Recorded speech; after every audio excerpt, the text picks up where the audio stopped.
One of the most important transferable skills is making a decision in the heat of the moment.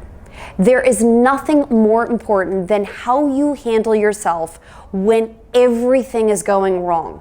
What do you do if you're on the foul line with 3 seconds left in the game and everyone is looking at you? How you handle your decision making, what the process is, who you bring into the dialogue, how you make a decisive an informed decision knowing that you may only have 30 seconds, 2 minutes, a half hour to do that is critical to your success.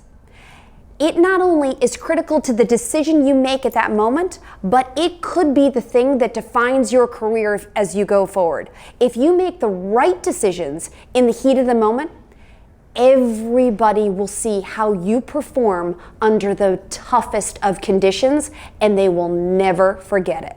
I've become an expert in making decisions in crisis situations.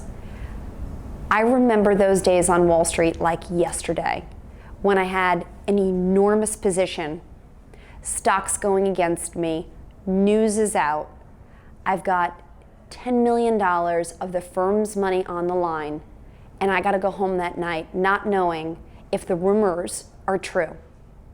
The rumors that could take the $10 million worth of stock that I have sitting in our proprietary account at the firm to zero.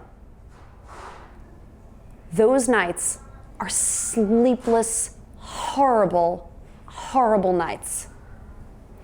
You'd sit there and ask yourself time and time and time again, I remember, did I dot my I's? Did I cross my T's? Had I read all the information about the industry? Had I thought about the risk to this merger or this acquisition? Did I do everything that I could do to hedge my bets, to prepare for that risk? What to do in that black swan event? And you know what?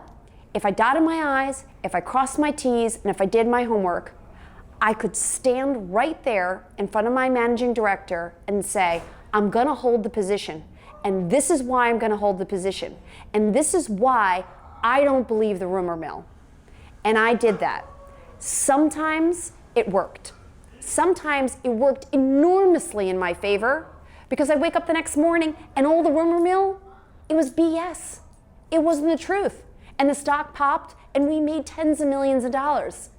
But I also had those situations where I walked in the next morning and we had to cut our losses. I had to lick my wounds. I sat there and wondered in sheer terror, am I going to get fired today? I just lost $5 million of the firm's money. What am I going to do? $5 million of the firm's money. What if that $5 million was associated to one of our largest institutional clients? That happened time and time again. You have to, in moments like that, ask yourself, have you done everything you can to make that right decision? Do you trust your gut? Have you done your homework? And in that moment, when you have to take decisive action, are you comfortable with your choice? I can say whether I won or I lost, I was, because I dotted my I's and I crossed my T's. When everyone else tells you that you're wrong and you know you're right, you have to stand by your beliefs. That is what makes a great leader. Going home at night not knowing, day after day after day, living with the fear, the anxiety that comes with that level of decision making is what makes great leaders great.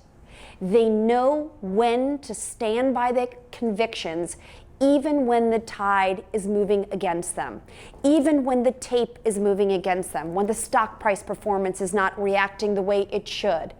Greatness involves trusting your gut, sticking to your beliefs, and regardless of who thinks you need to cut your losses, take a different strategy. If you feel you're right, you've done your homework, you've surveyed the landscape, hold to your conviction. And if you do, I guarantee you, you will develop into a great leader.